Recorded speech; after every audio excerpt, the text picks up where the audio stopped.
It's cool. It's a whole discussion. Yeah, I get GPS. I mean, I gotta get the GPS man take me in a different direction. Man. I ain't gonna lie. That was, Now, this concept, Kevin, though, I think is huge because everybody I talked about this loved it. The idea of the book club and how you got it designed. Yeah. So I think to me it's just a matter of continuing to do it in marketing, and you get more people involved who are into the energy of books.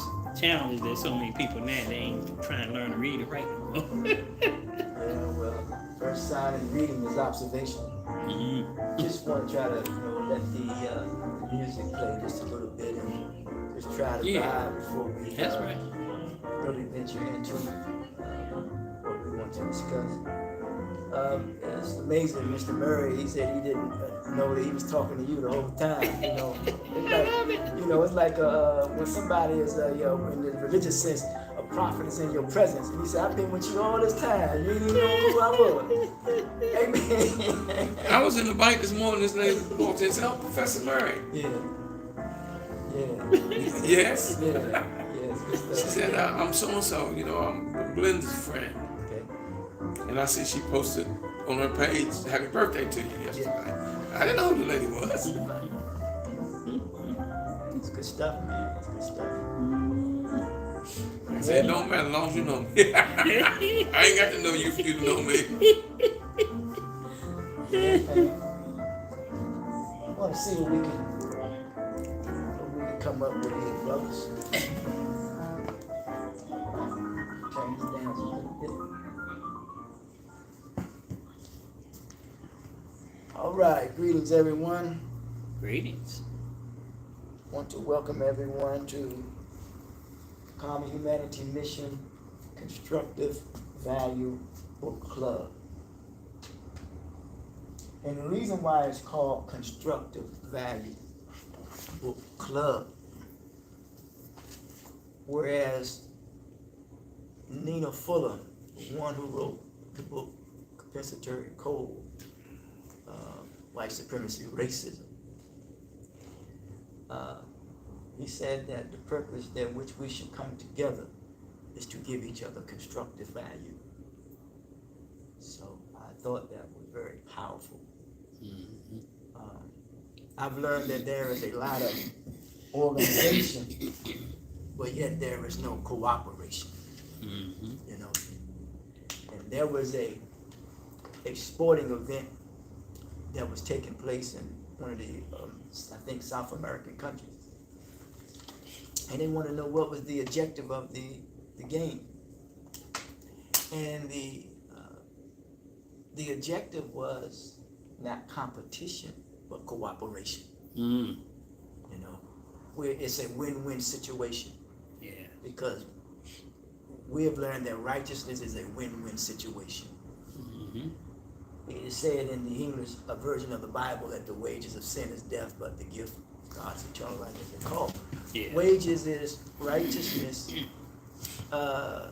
Is really meaning. It's like a meaningful life. Mm-hmm. A meaningful life. Yeah. We look at it from a material point of view, but it's a meaningful life. I realized that I've learned that humans, male and female, were not initially created to have pleasure with each other. Our initial creation was to use our creative thinking. In using our creative thinking, we use our hands. In which we use our hands, we take pleasure in what our hands have created. Yes. And I also realized that the first sign of mating is not with anyone else but what has been created, creation itself. Mm-hmm. But when we get thrown off that, you can see how we have deviated from that. Tremendously. Yes. Because you can tell the meaning of a thing in the context in which it is used. So it's the intention behind the thing in which it is used. Mm-hmm. Now, if anyone comes to alter one's nature to make him do something or her that is contrary to their nature, that is very diabolical. So, but we shouldn't condemn anyone who does, who may participate in that activity.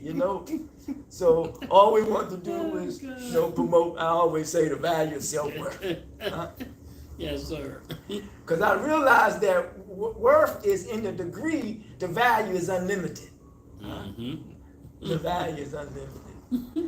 So yeah, as that is a foundational stone, I will proceed on. Now, I always realize that, that there's 4 things that we face every day: problem, questions, issues, and needs. And some would say that they don't have no problems. That's fine. That's fine. But I know that when a bird wake up in the morning and try to solve a problem, and you tell that gazelle, to the gazelle when that cheetah's chasing his butt. He's trying to run away from it. That's a problem, That's a problem. That's a problem. So yeah. So and I've learned that the problem when it comes to if I use African Americans, so people in general, let me use that, is that the problem is that many suffer from an identity crisis. Identity crisis. What they identify with and why they don't know why they identify with it. For example, in this culture in which we live is that, people have wealth is more celebrated than those who don't. Then people are really becoming very superficial. Very, very, very, very superficial. But the problem, the root word for problem in the Latin sense was the obstacle which you told before. Because the problem is not the problem, it's the attitude that we have about the problem. So we got to deal with the attitude. And I said the issue is character resolve, and the need is spiritual guidance. And the answer to the question is question of governance. So this Constructive Value Book Club is to bring your favorite book. And we want to talk about your favorite book. And hopefully we'll get to a point where it's that we understand why it was important. That's our favorite book. Why? And we want to try to come to a point where it's that how has it impacted your life, and how has it helped impact the life of others, and what is the evidence to prove it? But I want to look at it from a linguistic point of view before I start off with my favorite book, and you all share your favorite book and talk about it. It says the word book, the Old English bach, which in turns comes from the Germanic root word bach, cognate. We see book is associated with being cognitive. Being cognitive. And when you're cognitive, you're clear. When you're clear, you're coherent. And I'm going to give some other words, and like when we all are here are, authors or writers, there's a word called biblio, book, biblio in the Greek sense. Bi means two, biblio. When we are writing a book, what is the intention of us writing the book? What is the purpose of it? There is a word called biblioclast, one who destroys books. So, do we write books to destroy others? Wow. Huh? I hope. No, I wouldn't say so. Definitely not. Okay. There is another term called bibliofilm, a microfilm consisting of phonographs of books and pages. That means that the images that go into the book, because we realize that children learn in picture form becomes a meaning becomes an emotion, hopefully we logically act on that emotion. So it's like graphics, infographic. So we deal with the graphics now. Then there's another say, bibliography, list of books.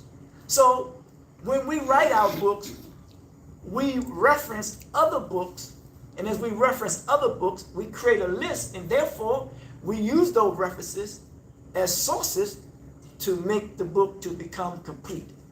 That makes sense, right? Then it says biblioclep.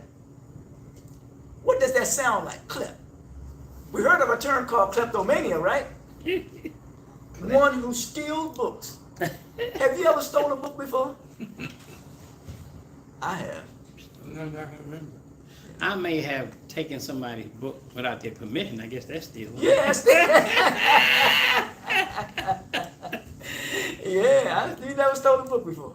Not that I can remember. Yeah, I ain't saying no. I said that I can remember. Okay. Anything past, Remember's a little if challenge. anything past 2 weeks, I'm not remember. 2 weeks. Hey, there is one called bibliokleptomania, uncontrollable desire to steal books. Wow. No. Now, you know, when someone goes into a country and they got a library and they know that the books there are very valuable for the people, that they'll wind up what? Destroying the books. Mm-hmm. Huh? Mm-hmm. Yeah. Because, you know, information is in the what? It's in the book. Yeah. Everything written ain't for everybody. Then they got one called Bibliolater, one who worship books. Now, you know people worship books. Do you worship your books? No. I wouldn't use the word worship, but about the books, man, I love reading. I love books. Because I had an encounter one time, which meaning, you know, my subconscious mind. You know, we say when you sleep and you ain't sleep. Whereas that I had these books with me, right? And I was going somewhere and I wanted to take all these books with me. He says, you can't take nothing with you when you're going. You gotta leave it here. But my point is that I'm saying to people that when I make my transition, bury my books with me. Is that a sign of worshiping books? I wouldn't say it's a good sign. Bury them with me, man. Why? My question, like I said, the most important question ever asked. The most powerful and important question ever asked. Because they're mine. It's why. Because they're mine. Because a child's mind is Mine, because they're mine. That's They're why mine. a child's always asking why. It's selfish. It's mine, and I don't want nobody else to have them. Well, yeah, well, the devil ain't gonna let you bring them down there with you, probably. Hey, what he said, I heard exactly what he said. That's good. But then there's called another one called bibliometrics, and I'm gonna go through a few more. Then we're gonna get into talking about our favorite book. Analysis of books and other publications. I do that. Then there's one called bibliopole, one who buys and sells books. Then we got another one called bibliophobia. Scared of books. Hey, we're talking, yeah. Fear of books. Do you know anyone that's fear of books? Oh yeah, a lot of people out there can't read, don't read. I know millions. Yeah, there's many of them out there, brother. They just don't know Can't they're read, afraid of don't books. read. Like I said, a person who can't read Yes, sir. is less sinful of a person who can and don't. It makes a lot of Would you want to elaborate on that? Well, it's like, you know, if I can't read, there's a reason why I can't read. Now I'm not saying me because I can read, but if something I can't read, it could be I could be, what's that word with people? What you do? illiterate? Well, illiterate, but that's not what I was going to say. But illiterate, because you could have, you know, what's that word where you see stuff backwards? Dyslexia. Dyslexic. You can be dyslexic. You want to, but you can't. Mm-hmm. Now I must admit, me personally,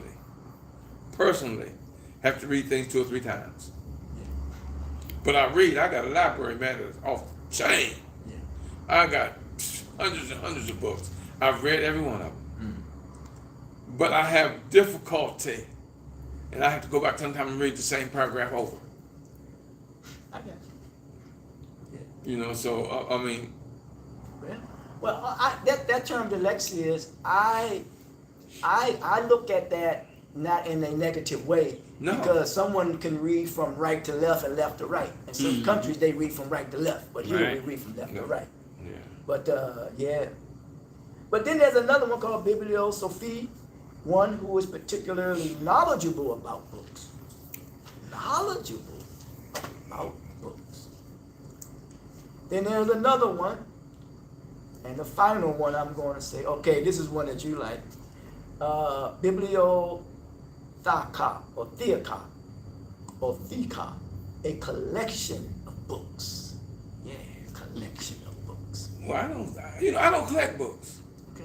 I buy what I like and I keep them. Now, if you come to me and see a book you like, I'm gonna let you take it home, as long as you give it back. Yeah. Because it's sinful to have knowledge and not share it.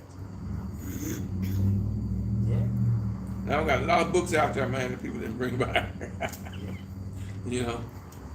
And I got one more, the final one. Bibliotherapy. Treatment of mental disorders with books. I love it. Think about that though. In all seriousness. When I put together a manuscript for a book, I am treating something. And what I am dealing with is what I call a social disorder. Because Chica Diop said this. He said, once you throw off the ecology of the environment, with one's surroundings, one's intellectual aptitude for learning becomes difficult. Huh? Yeah. Because if your surroundings, as they call it the ecosystem, because we know our body is made up of a chemical anyway. Mm-hmm. And then when we take in other chemicals, that balance is thrown off. Yeah. And then when you're in an environment where the environment is thrown off, man, you start to see things and wonder things, is this so and why is this so? It ain't that so. Then you see something is wrong, the next thing you know, man, you can become consumed by what you see is wrong. Mm-hmm. It does not mean that you can't rise above it. Yeah, that's today, though. That's today. That is today. Because the thing is, see, and fact, fact and truth Yeah. is undefeated since the beginning of time. Fact and truth, huh? Are undefeated. Yeah, well. Like I say, you can argue up against fact. Yeah. You'll never be right. Yeah. Yeah, well, I realized that Marcus Garvey said that an error uncorrected becomes a fact. So you got to correct the error. And I realized about truth, two ways about truth. Truth is based upon the consensus of the people. And I also realized this too about truth. Truth is the cause that impacts and affects the results of one's reality. Do you know that a lie lays in wait for the truth to lie? Think about that. A lie is waiting for the truth to tell a lie.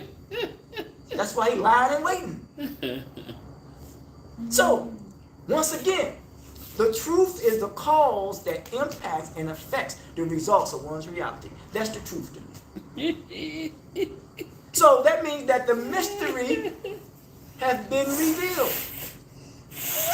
That means we have to learn to deal with this what? Reality.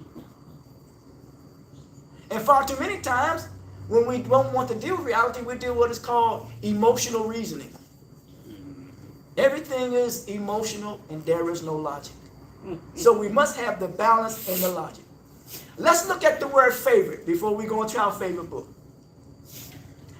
Favorite, which means that which has an understanding. What do you have an understanding of?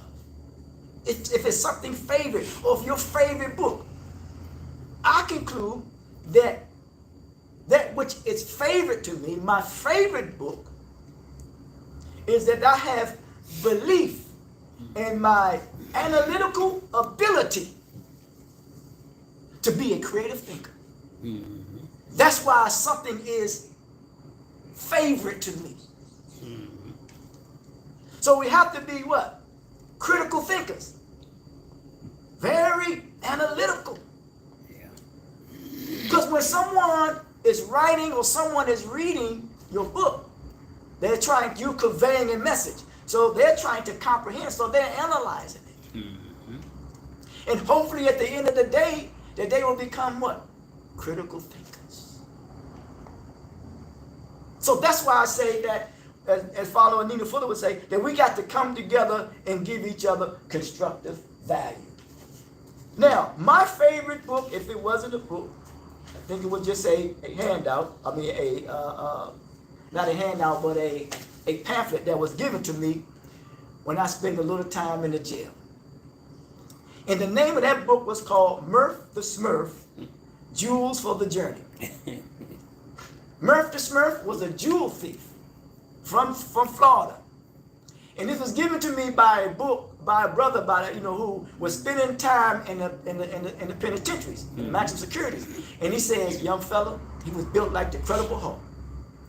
And fact about it, it was to a point where it's that if something would transpire, I would hit the button and start hitting them. And I was trying to figure out my plan because he was big, and I was a little dude. Mm-hmm.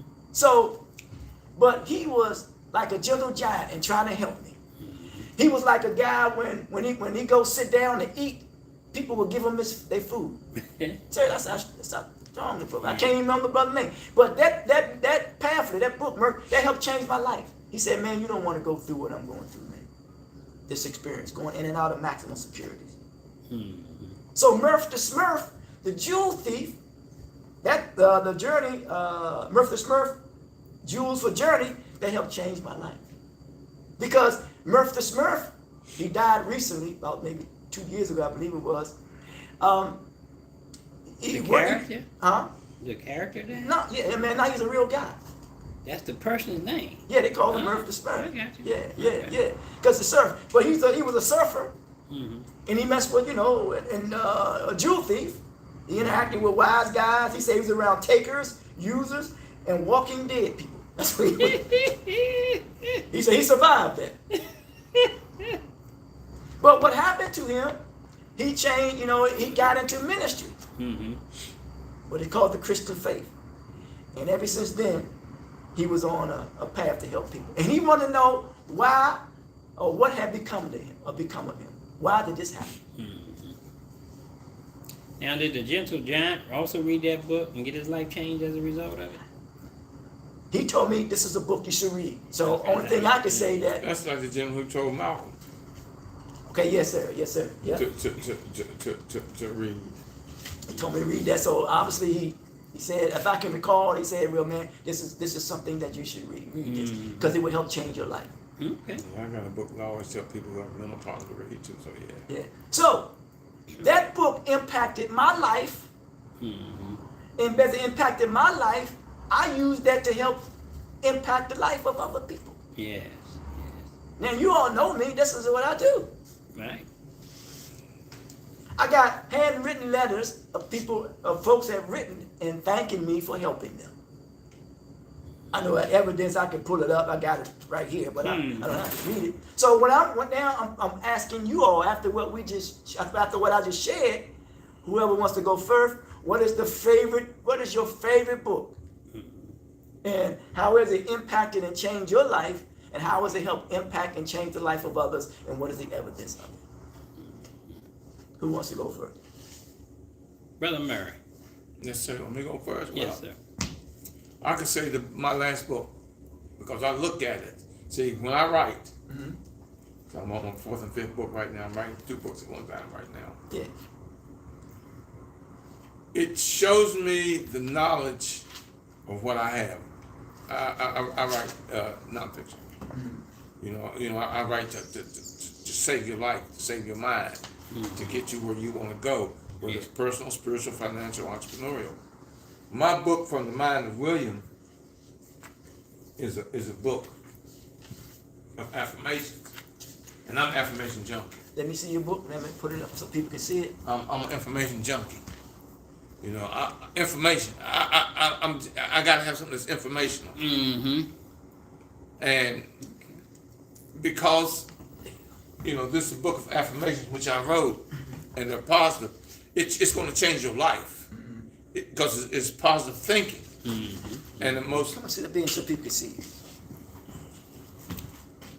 See, work that. Let me look good when I'm. Love it. Good. And because I want to change everyone's thinking to positive thinking, because that gives you a much better life. When you're thinking positive, can't nothing happen to you but positive. I mean, if negativity come around, your positive thinking has a way of solving it. Mm-hmm. Like I tell people, never, ever, ever, ever work on a problem. Never work on a problem. You only work on the solution. Makes sense. If you're working on a problem, you're working on the negative. If you're working on the solution, you're working on the positive. And my book, From the Mind of William, is positive thinking, totally positive thinking. It's over 100 affirmations that I myself wrote for me. I ain't something somebody said, and that's all I like to put in my book. These are my affirmations. And I tell them every morning when you get up, just flip to any page, and that's your affirmation for the day. Because when you wake up, you got to put positivity on your mind. That's why I say never ever wake up and turn on the news. Ever. Don't go to sleep with the news on.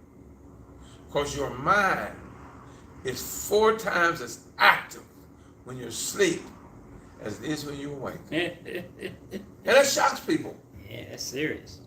Your mind, that's why when you wake up in the morning, you wake up in the middle of the night, all of a sudden something heavy hits your mind and solutions and ideas and power hits your mind. But if you notice, it's all positive. Because your mind is in motion when you're asleep. And it's doing the most natural things like your body. When you're sleeping, your body is more positive and it's doing everything naturally. Nothing artificial. It's doing everything natural. Your body is the most perfect mechanism on earth. Your body. And then the correct said, look at me, I just turned 72 yesterday. And I look good for 72. And I play tennis almost every day. He said, man, you said, man, you play tennis. I'm never going to get old. I'm only going to get older. Old is a frame of mind. Older is a blessing. And it's all positive. See, I'm just positive thinking. I teach the thought and action process to success. Now, I do have more trouble now remembering things because my mind is always going 100 miles an hour. I'll be right in the middle of teaching you something and I go into a whole another topic, a whole other thing. That's still going to be on that positive level of giving you knowledge and education. Yeah. The best thing you can ever do for anyone is guide them in the direction of correctness. Period. If I guide you in the direction of correctness, then I'm giving you a blessing. See, life never going to owe you.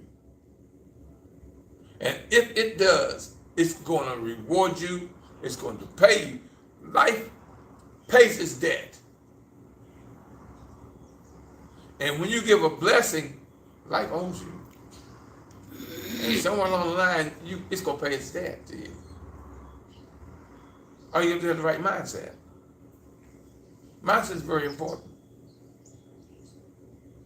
If you don't have a mind, you have no function.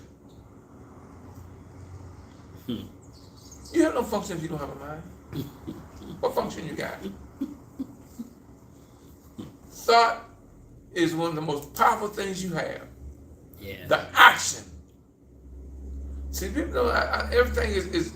I teach the third eye and third ear. Last night on my show, I talked about birthday and born day. How incorrectly they teach you. Well, you don't have a birthday. You do not have a birthday. Your mother has a birthday. You have a born day.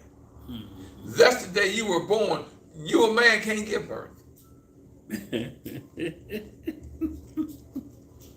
Interesting. So I tell them, it's every year I gave my mother a gift on my born day. See, she can say I birthed you. That's her birthday. When I was born, it's her birthday. She gave birth. That's the day I was born. But because they teach you the way they teach you, it's like they teach you, where do you park? You park on the driveway, but you drive on the parkway. Think about that. So if I can control your life, ain't a person outside of life I can't control. If I control 2 things: their education and their diet. Through their education, I've got them thinking like I want them to think. And through their diet, I can give them whatever sickness I want them to have. See, when you're looking at things and thinking, like this young lady came on my show last night, and she thanked me, happy born day, and kept telling me thank you because of what you did for me. Mm-hmm. How I totally changed her life just her tuning in my show every Tuesday and Friday evening at 9 o'clock. She said I was quiet and she says, now I speak. I speak up. She said, because of you showing me thought and the process of correct thinking, and she's learning how to use her third eye and her third ear, because I do. That's how I live my life, my third eye and third ear. It ain't so much of what you say, it's the meaning behind what you say. So you got to think positive. You got to read positive. You got to talk positive.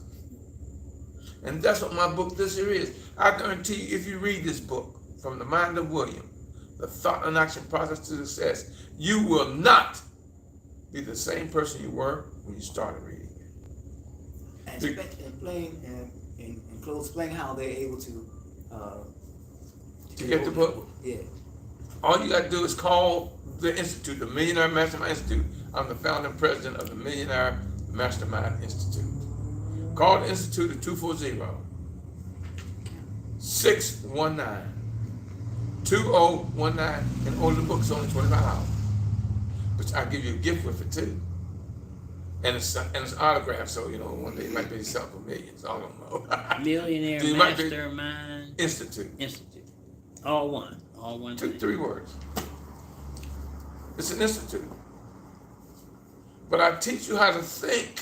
We teach you how to think and see things in a way you can accomplish anything that you're wanting or you're seeking.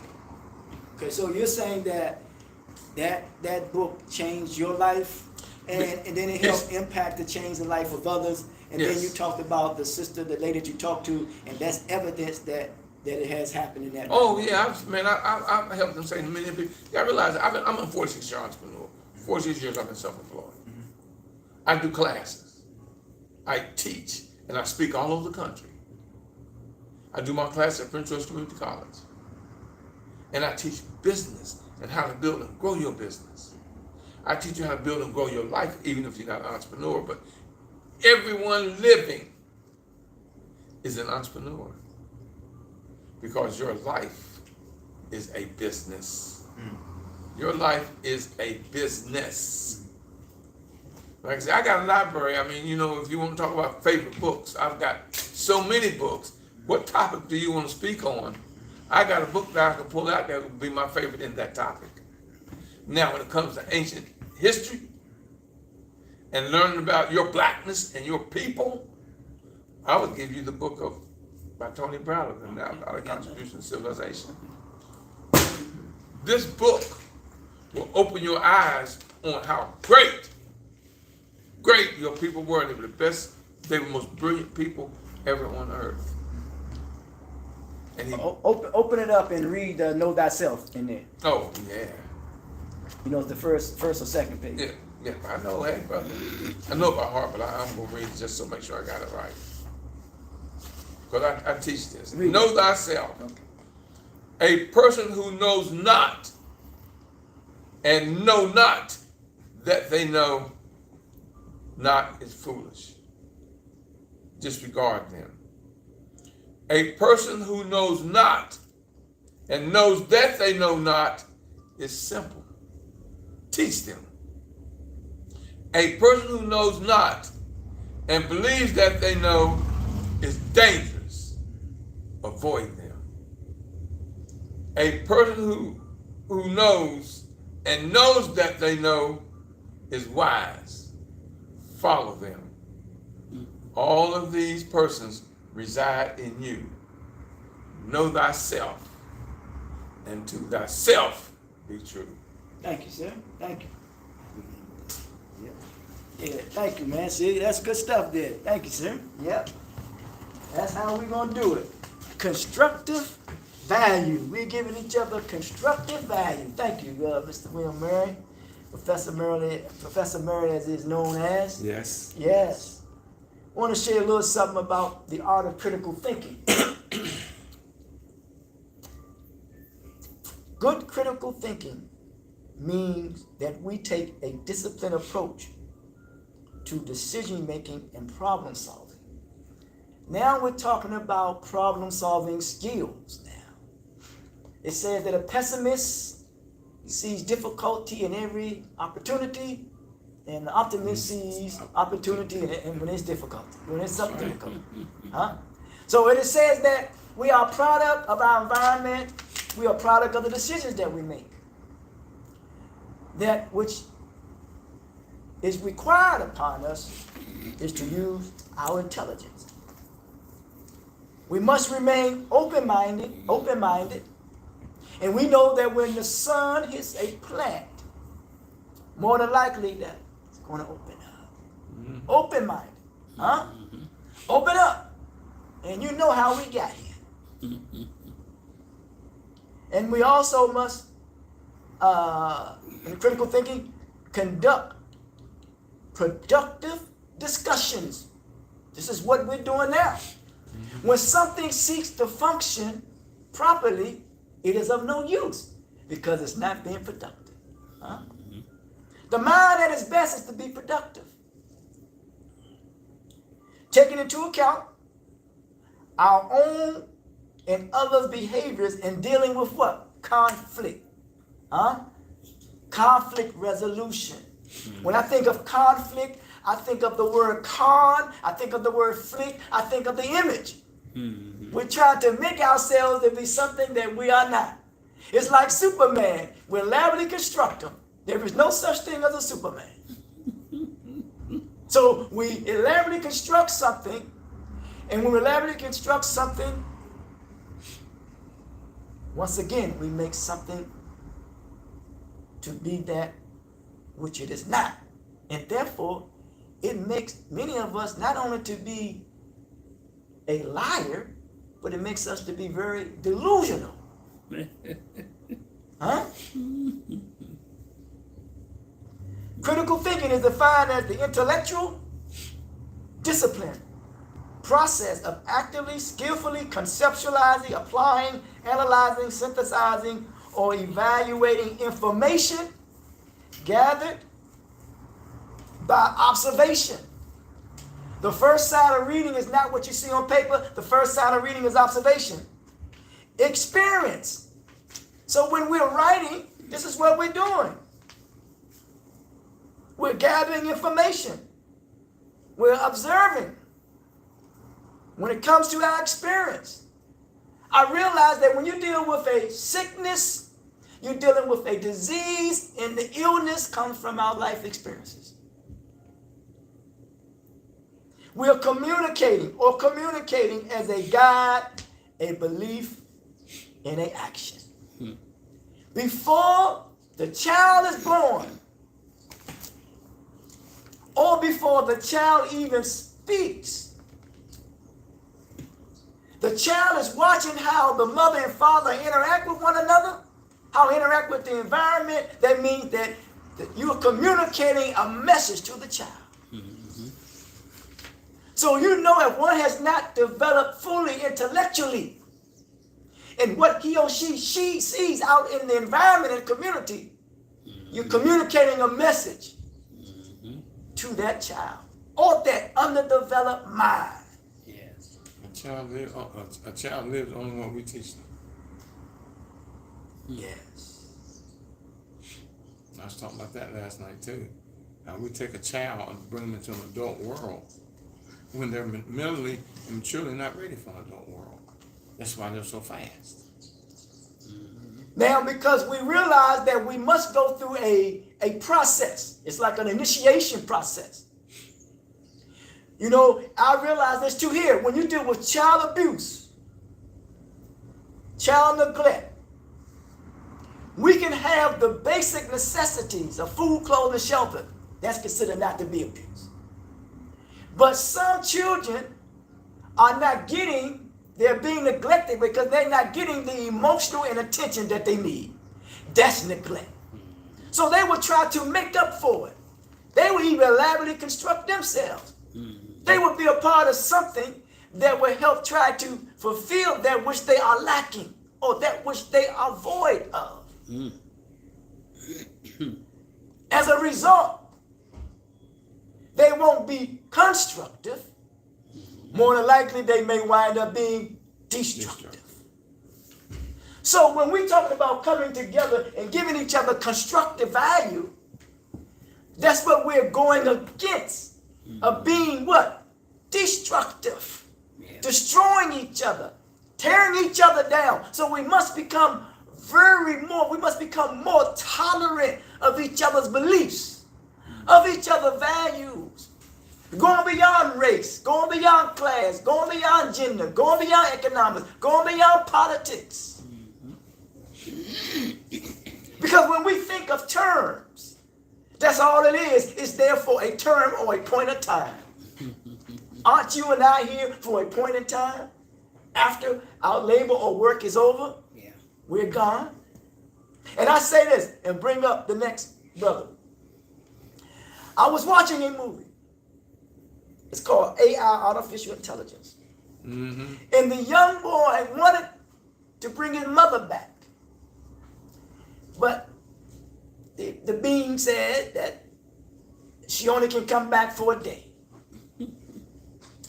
So he said, okay. I'm paraphrasing it. The mother was laying next to the child.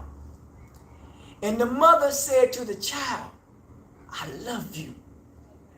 That's all he wanted to hear. And then the mother laid down to rest, and the child didn't wake him because she was so at peace. And then the child went to sleep knowing that his mother loved him. Nothing like three of the most powerful words. You have animal love. Animal nature, I should say. You have human nature, and you have mother nature. Huh? Powerful force on earth, Mother Nature. The thing is that if you are around people who are maybe acting very unable to control their instincts, being very, for lack of words, animalistic, because when we have to control our animal appetite, because the open enemy is that us unable to control our instincts. And if you unable to do that, then your human nature, you ain't gonna be able to connect with your human nature. And at times, if you're unable to see the human nature in others, because you have not dealt with your animal nature, then you're unable to see the human nature in others, then you will go to the extreme, and you may wind up hurting that individual because you don't see the human nature in that individual because you haven't controlled your animal nature. Huh? So as we're talking about being critical thinkers, so we must develop a certain discipline that we need, that we don't get caught up. And even though someone may be acting like an animal, but that animal nature, you try to prevent from that animal nature in another, the animal nature that's in you to come out. And you don't see him as a human. Well, And then you wind up taking that individual life or hurting that individual. And when you do that, then you know you don't have respect for what is called Mother Nature. And you know the saying, you can't fool what? You can't fool Mother Nature. well, the thing I have to always give is your mind is a garden. Your thoughts are its seeds. You can either grow flowers Or you can go or you weeds. can grow weeds. You can go weeds, yeah. No question about it. It's on you. Yeah. That's why I'm teaching about thought. Yeah. See, and when I say third eye and third ear, it's not so much of what I say. Look at the depth of the meaning. The third eye. The depth of what it means. Yeah. That's why I love affirmations. You can read. See, we can read the same affirmation and get two different meanings. Absolutely. We can look at the same movie and get two different understandings. Absolutely. Absolutely. Yeah. That's not my thoughts. This is a thought that I have in my book. Your mind is the garden, your thoughts are the seeds. You can grow flowers or you can grow weeds. This is in the book that I wrote, Principles and Standards, Philosophical Therapeutic Thoughts of Expression. These are all the books that I have written. I said this here is that the journey, I call it social literacy. Because I think that we need to go, we're dealing with a social illness. For me, social stress leads to mental pain leads to physical harm. And I says, The journey begins with a self-introspective, a look at self and others, resulting into a better what? A better humanity. The development of our intellect is for the betterment of humanity. You got mental constellation. That's bringing somewhat all the fractions as much as I can to the house when it comes to the mind. I talk about what the Irish went through. I talk about the other ethnic groups, what they went through mentally. Because we fail to realize that there is intra-conflict amongst every ethnic group. I'm not saying it's totality, but everybody has some type of dilemma. The challenge is that when your dilemma spreads and affects others, as a result, you become what is called a devil. But the point of this is that some people who have inter-conflict with one another, they have to create someone else. If not, they wind up harming themselves, so they go out and harm other people. Well, hurt people. Now, we deal with the word hurt people. I stated earlier about the initiation process. I stated earlier about child abuse and child neglect. So it is a breakdown in the community. It is a community breakdown. So you got culture background, you got family background, and you got individual experiences. If there's a breakdown with culture, there's a problem. There's a breakdown with family, there's a problem. And then you got the individuals out there on his or her own experiences. Don't know how to deal with the hurt and the pain. In fact about it, I realized that some people become addicted to pain. And then some people take pleasure in inflicting that pain on you. Some people are entertained by that. Some people entertain us with that foolishness, and therefore they make money off that. Just to traumatize you. Then those who do that, they try to compensate for whatever it is that they have done, that they have not dealt with by the money in their title. That's called defending your ego and suppressing your emotions. But yet we come, when it comes to the day, to try to give each other constructive value, to improve upon who we are, and to build on that improvement with our books. Relegated another book that's not celebrating and glamorizing selling or uses of drugs. Reinvesting in yourself. You can make a difference in overcoming being mentally enslaved, encaged, and enraged, a personal quest of finding resolve and coming into complete civility. So we want to be civil human beings. Now, what is your favorite book? Well, that was a very difficult question for me. I was not really a reader or a person into education. I had 3 siblings, older siblings, that were I was the youngest, and so I was just goofing off all the time as a young man. My mother was an educator. She spoke 3 languages, and she was a school teacher. So really, I wasn't really interested in reading and books. I was kind of always having to do it because, I was raised in an environment where this was normal. So my path has been a little different in that sense. And so when I thought about it, really, I went through some challenges. I think, what is the book that I would say changed my life or inspired me the most? Or, I really had to look at that. And so 3 books came to me totally once I, really looked at that. And the first book I would have to give the credit to is when I was about 16, 17, I read a book called What the Buddha Taught. And the book gave me, I guess, a perception, a perspective that I needed at that time, because I was very angry at the white race. Very angry at the white race. Because what I was discovering as a young person is that there was a systematic killing of black babies. And that just messed me up. I said, why would the people do this? And so what I was led to do is search something to help me balance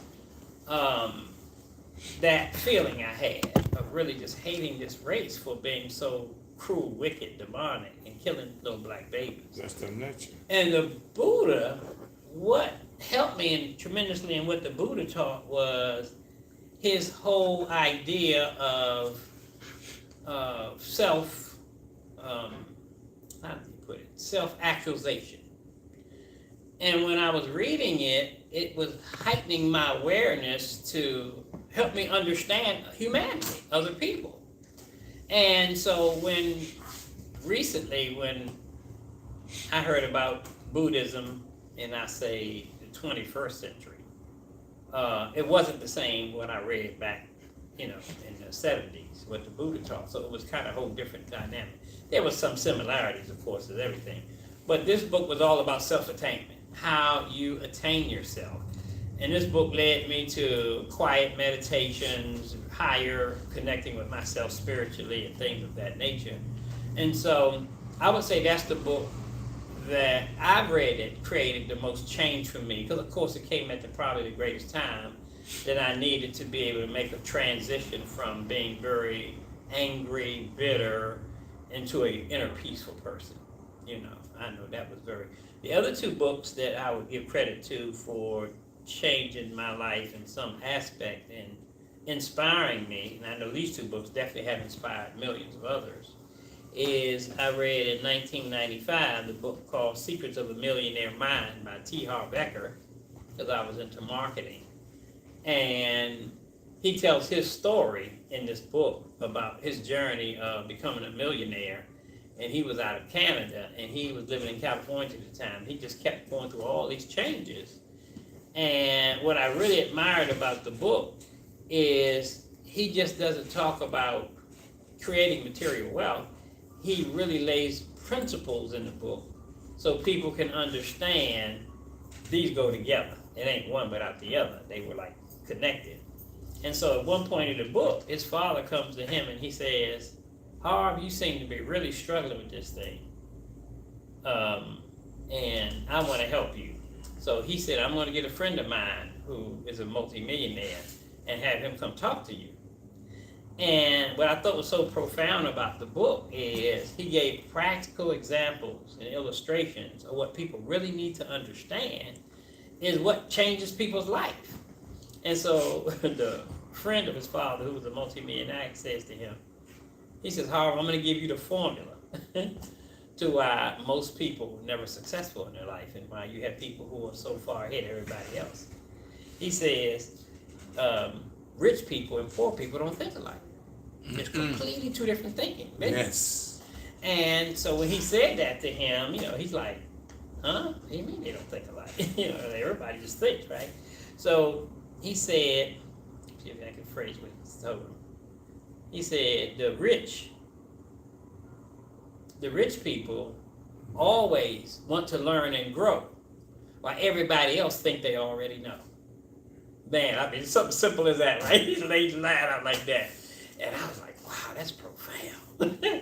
He says the rich people always have a mindset of wanting to learn and grow, while the majority of everybody else think they already know.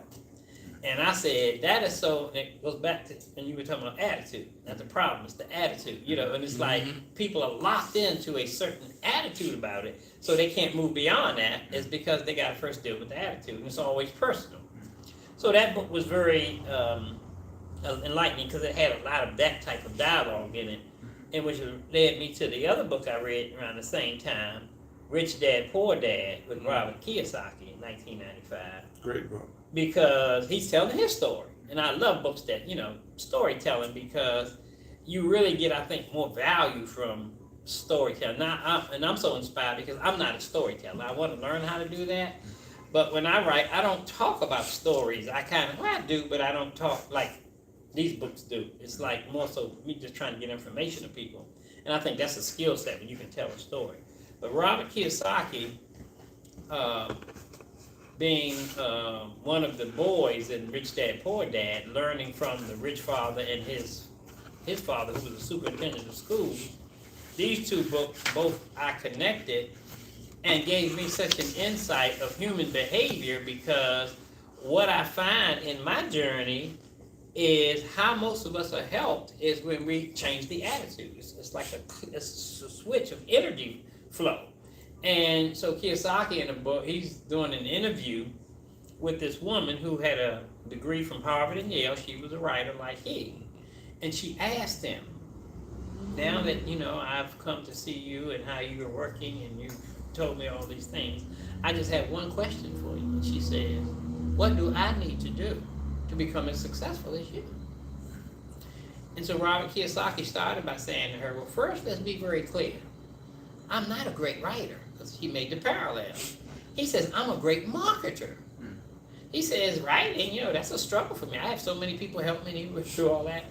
And then he says to her, he says, you have to understand the difference, because success is your field of skill set, not just something you're doing, right? And so he said to her, looked her straight in the eye and said, what you need to do to become successful as I am, is you need to go out and get a sales job. And when he told her that, she became livid. How could you possibly say that to me? And she went on, feeling like insulted and packed all her stuff and left.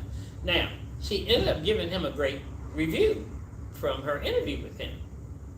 And by him telling this story, what I thought was so fascinating was that, because the whole book is really like principle lessons like that, all through the book.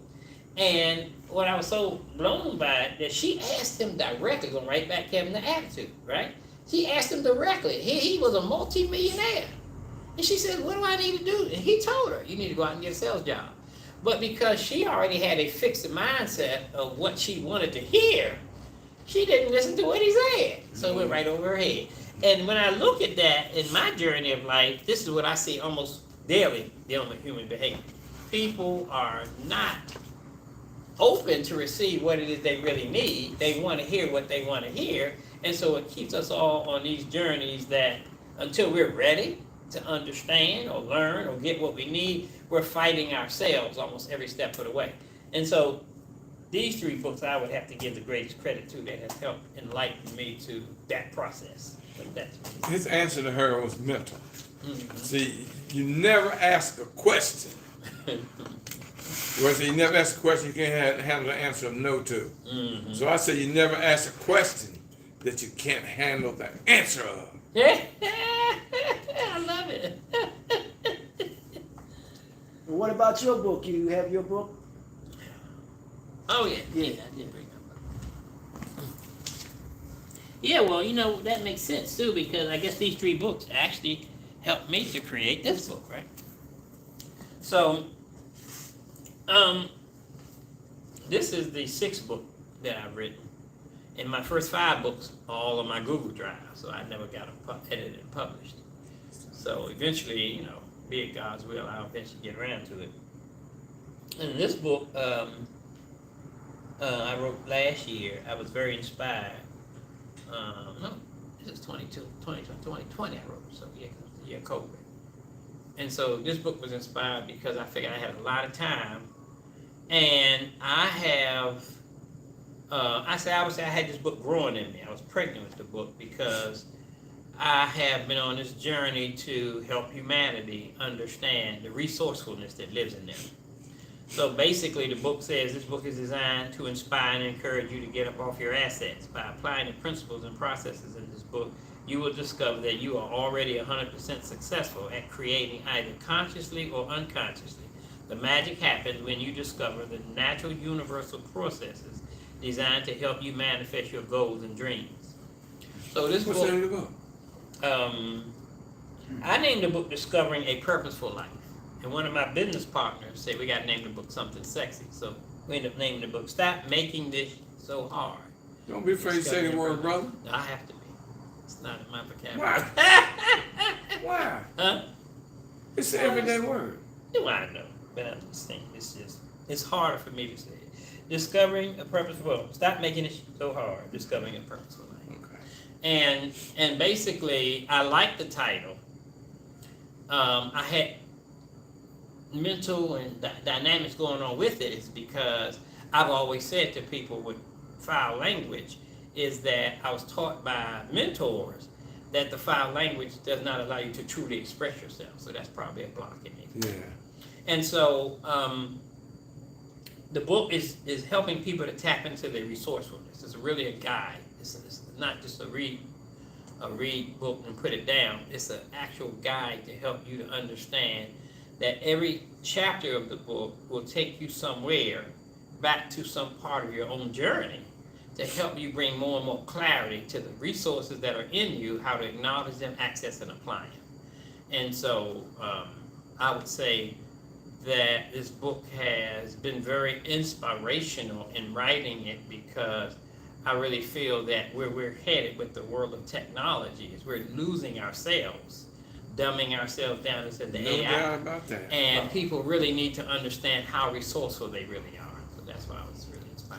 How could people find and purchase that book? This book is on the website, discoveringaPurposefulLife.com. So in the title, Discovering a Purposeful Life, when you add .com to it, that is the actual website for the book, discoveringaPurposefulLife.com. Thank you, sir. Thank you. Thank you. Yeah.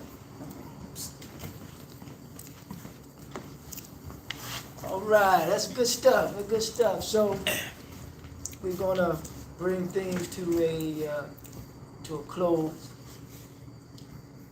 Brother Paul mentioned something about. Thank you, Brother Paul. Brother Yes, sir. Warren. The mental discipline path. How much is your book? Thought right, through right effort, right mindfulness, Mm-hmm. right connectiveness, or right concentration, I should say. We develop the mental discipline to cut through delusion. The mental discipline path. Through right effort, right mindfulness, and right concentration, we develop the mental discipline to cut through delusion. I hope that we were able to cut through delusion. Any delusions, I'm hopeful that we were able to cut through it. Many schools of Buddhism encourage seekers to meditate to achieve clarity and focus of mind. Thought? The chance to give the people what we have learned and know to guide those who don't. Like one of my affirmations is, ask the knowing or forever remain the unknowing. Yeah, I love it. I mean, the depth, I'm a third eye, third ear person, so I talk and teach in that manner. You know, I want you to look at what I'm saying, but look at the true meaning of it. Mm-hmm. I went to the movie yesterday, and my wife took me out for my birthday to see the movie, The Woman King. But I was talking to people about it. And what I got from it, well, they got two different things. I'm a historian. I'm looking at the story. The entertainment is there. I want to look at the story, the history, and what you can learn. And what they taught that a lot of people didn't pick up was, he told his people, we will no longer sell our captives to European people. We can no longer sell people who look like us, who can come into family to another people. That's another topic within itself. But I'm just talking about the mental part. He had to learn that. He had to learn that. Because you're dealing with also the Dahomey tribe, You're also dealing with the so-called first sign of violence among, when dealing with slave raiders. So that's another ball game within itself. Yeah, yeah. It's just you grow as you learn. Yeah. See, when you stop learning, you stop growing.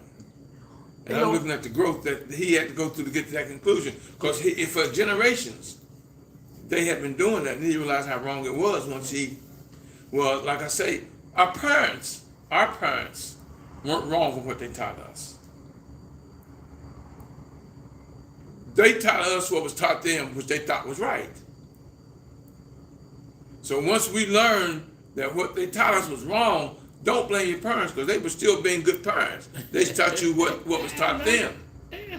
See, one thing I say, I could never be a slave. Because when your mind is a weapon, and my mind is a weapon, when your mind is a weapon, you aren't fit to be a slave.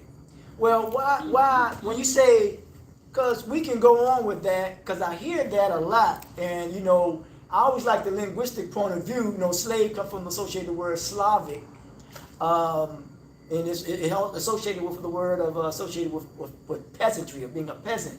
But that can be a very derogatory term too as well. Yes. And I know people say that, some religions say that, some they can never be a slave.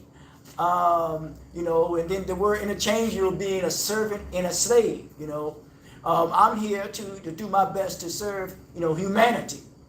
So just the words itself and the manner and way in which the way we use the words, it's almost like, because I think that what we need to be saved from is being extreme. Because I think that we don't see that there is no gray area. There's gray area in many things. Almost everything. In this life. Negative. You know what I'm saying? Positive. So yeah, that was thought. And I realized that every thought begins with a seed. Yeah. Buddha says all that we are as a result of what we possess is thought. And the word in ancient Kemet is called Dejahuti. So yeah, man. So your thought, Paul. Wow. You guys are some great thinkers.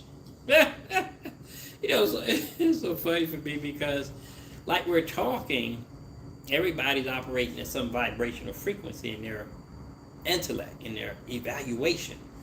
And in my world, it's like everything is simple. I don't have any great thinking going on. And sometimes I'm so amazed at people's ability to put so much information together. Like I tell Brother Kevin all the time, he'll call me and ask me a question.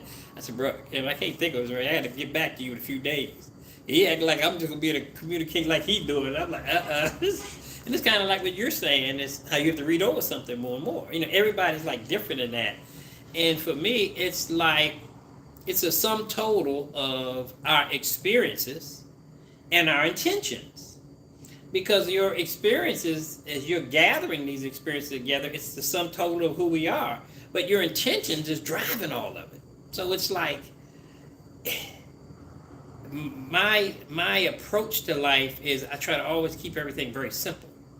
And in that, I pick up a lot of information and data from people is because I'm interacting at a certain level of consciousness.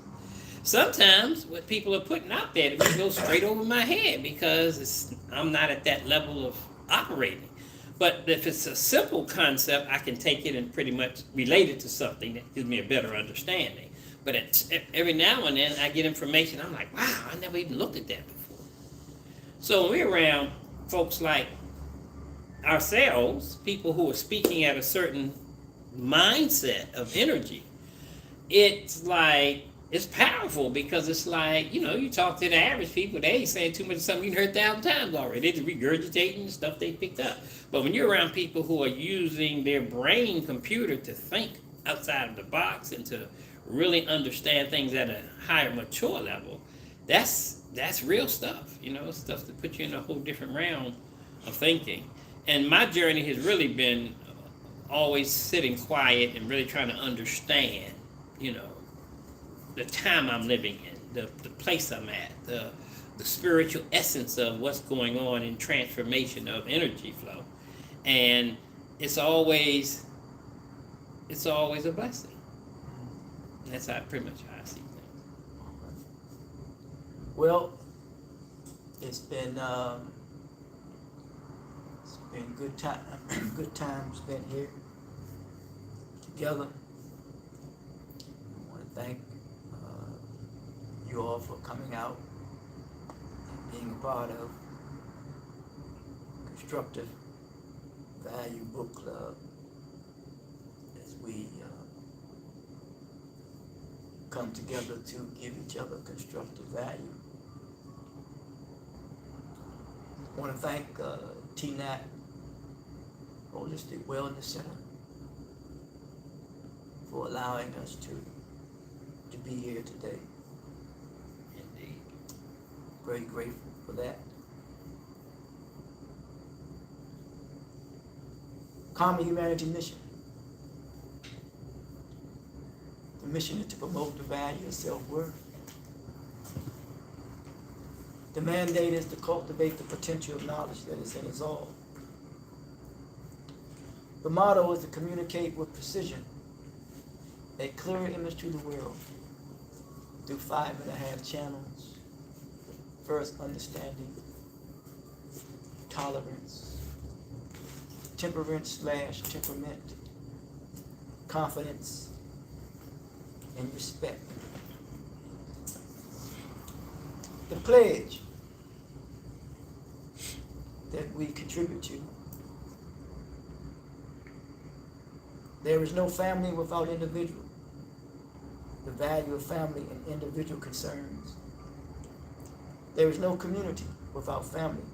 The value community concerns. There is no country without community. The value of country concerns. There is no environment without the spiritual wisdom of discipline that it brings. The value of environmental concerns. There is no joy without the happiness it brings. The value of joy and happiness concerns. And finally, there will be no me without you. The value of me and you concerns. So taking unto consideration that an intelligent person is a thoughtful person. Until next time, talk to you. Ashe.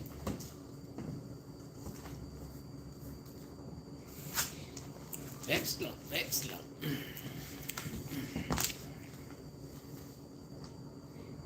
I ain't bring no money because I trade books with you, but my book gonna cost $35.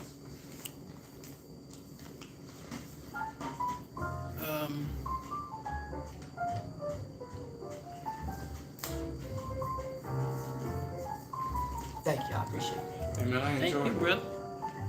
As always, putting it together, making it happen.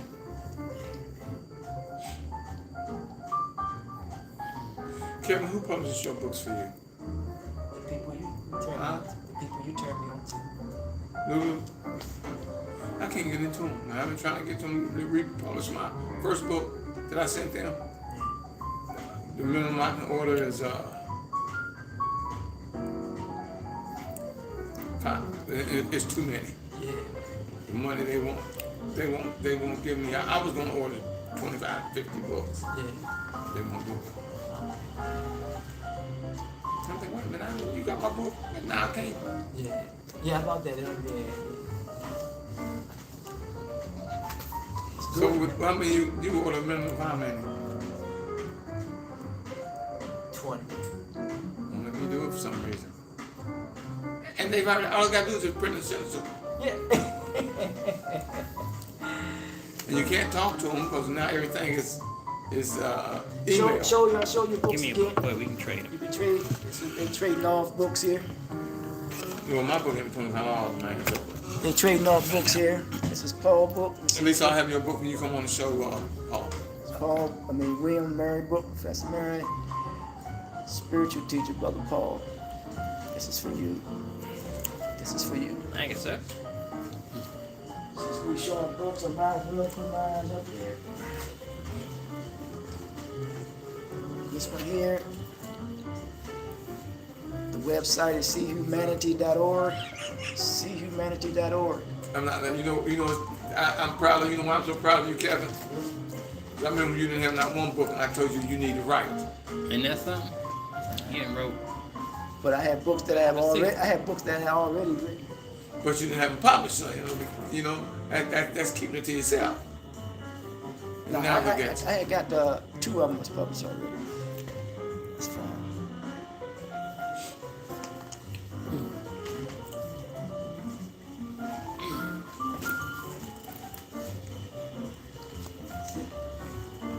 So did you write those books, Kevin, like in a series of writing, or they just came to you at different times? How would you say that happened? Did you know, like, you were going to write certain books before, or it was like... I don't know how to stop this thing.